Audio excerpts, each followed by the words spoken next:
dans cette vidéo. Aujourd'hui, on va parler de si tu te sens responsable de tout dans ta relation amoureuse. Si c'est le cas, reste bien jusqu'à la fin de cette vidéo puisque je vais t'expliquer pourquoi et comment en sortir.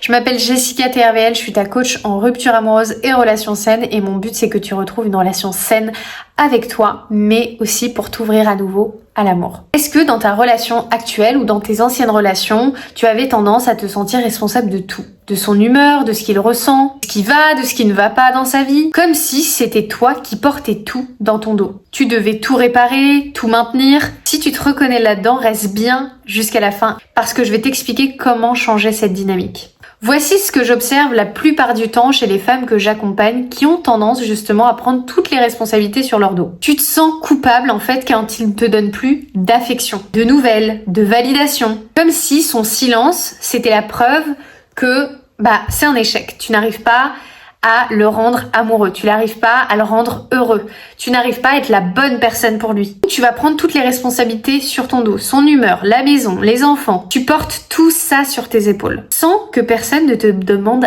absolument rien. C'est toi qui as pris la responsabilité de prendre les responsabilités des autres dans ton dos. Quand il est en colère, quand il est malheureux, tu te dis mais qu'est-ce que j'ai fait? C'est moi le problème. Je suis pas assez bien pour lui. Tout est une preuve pour te dire tu n'es pas assez parfaite. Donc qu'est-ce que tu fais? Tu essayes d'être parfaite en prenant toutes les responsabilités, même ce sur quoi tu n'as absolument pas le contrôle. En partant tout de suite du principe que c'est toi le problème. C'est toi qui n'as pas fait assez bien. Quand il va te reprocher des choses, même de façon injuste, tu vas plonger directement dans la culpabilité, l'autocritique. Tu vas t'en vouloir absolument. Tu vas te dire que c'est toi le problème. Tu vas remettre en question qui tu es. Tu vas analyser, suranalyser la situation. Et du coup, tu finis toujours par te diminuer, te dévaloriser et tourner toujours en rond et te dire que tu es coupable. Et que persécuteur, c'est toi-même. Parce que tu aurais dû mieux faire. Et quand il préfère passer sa soirée avec ses amis que passer la soirée avec toi, tu interprètes ça comme un manque d'amour et tu ressens un manque. Est-ce que tu te retrouves là-dedans? Si cette relation te fatigue, te fait douter de toi-même, te donne l'impression de faire toujours des efforts pour être regardée, choisie, comprise, écoutée, ça c'est pas un hasard ça. Maintenant, voilà ce qui est important de comprendre. Ce n'est pas seulement l'autre le problème. C'est souvent ce manque d'amour que tu n'arrives pas à te donner qui influence complètement cette dynamique-là. Parce que ce qui va se passer, c'est que tu vas dire oui, alors que tu voudrais dire non. Pourquoi? Pour lui faire plaisir, pour être choisi. Quand tu acceptes des comportements qui te blessent, pour ne pas être toute seule. Quand tu t'adaptes sans cesse pour que la relation, elle tienne. Tout ça, ce sont des comportements qui te gardent dans la dépendance vis-à-vis de lui. Pour te sentir aimée, rassurée, importante. Parce que tu mets toute ta valeur sur une personne.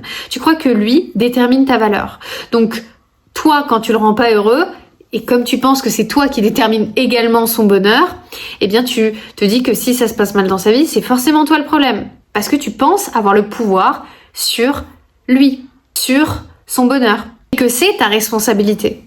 Que c'est entièrement ta responsabilité. Et sans t'en rendre compte, tu t'aimes à la hauteur de ce que tu lui donnes. Donc tu te dis que tu dois toujours en faire plus. Tu rentres dans ce cercle vicieux-là. Et tu prends toutes les responsabilités sur ton dos, quitte à t'oublier. Oublier tes besoins, oublier tes limites, oublier tes valeurs. Oublier les autres domaines de ta vie, comme tes amis, ta famille, ton travail, tes loisirs. Mais ce vide-là, aucun homme, aucun partenaire pourra le prendre à ta place. Pourra te le combler à ta place. Parce que ce manque-là, tu ne l'obtiendras pas de lui, mais tu l'obtiendras de toi, en allant à l'intérieur de toi, en allant te sécuriser par toi-même, reconnaître ta valeur. L'amour, ça fonctionne comme un miroir. Si tu te responsabilises de tout, si tu portes cette relation à bout de bras, c'est souvent que tu fais face à quelqu'un qui ne prend pas ses responsabilités, autant que toi. Donc toi, par équilibre, tu vas les prendre énormément. Alors tu fais plus d'efforts, t'essayes toujours de trouver des solutions pour deux, tu te remets constamment en question, parfois jusqu'à te transformer pour lui plaire, pour t'adapter à lui. Mais maintenant, je vais te poser 2 questions importantes qui vont te permettre de changer cette dynamique. À quel moment redonnes-tu à l'autre ses responsabilités? À quel moment tu reconnais tes responsabilités sans penser automatiquement que tout est de ta faute?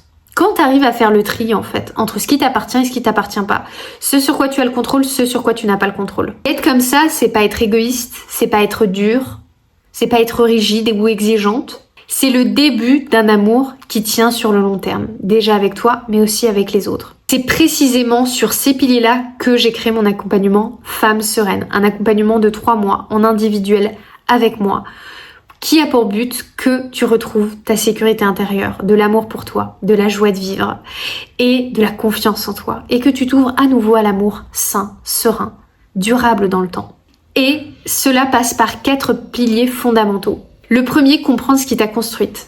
Tes schémas, ton histoire, tes blessures de l'enfance. 2, apaiser ce qui te fait peur en amour pour ne plus réagir depuis la peur. 3, créer de nouveaux repères plus stables, plus sécurisants pour toi. 4, enfin t'ouvrir à l'amour sain, avec les bons outils pour construire une relation saine et durable dans le temps. Pas une relation où tu portes tout, où tu t'oublies constamment, où tu ne te reconnais plus. Une relation où tu te sens toi-même. Sereine, apaisée, aimée, reconnue, confiante. Si tu sens que c'est fait pour toi, tu peux directement prendre rendez-vous avec moi. Le lien, il est juste en dessous. On pourra en discuter ensemble et voir si cet accompagnement est fait pour toi. N'hésite pas à me poser des questions si tu en as sur l'accompagnement ou autre. Je serais ravie d'échanger avec toi. Mon Instagram, il est juste ici. Sinon, tu peux directement me l'écrire ta question en commentaire. N'hésite pas également à t'abonner, à liker, à le partager à une femme qui en aurait besoin. Et je t'envoie plein de belles ondes et on se voit la semaine prochaine.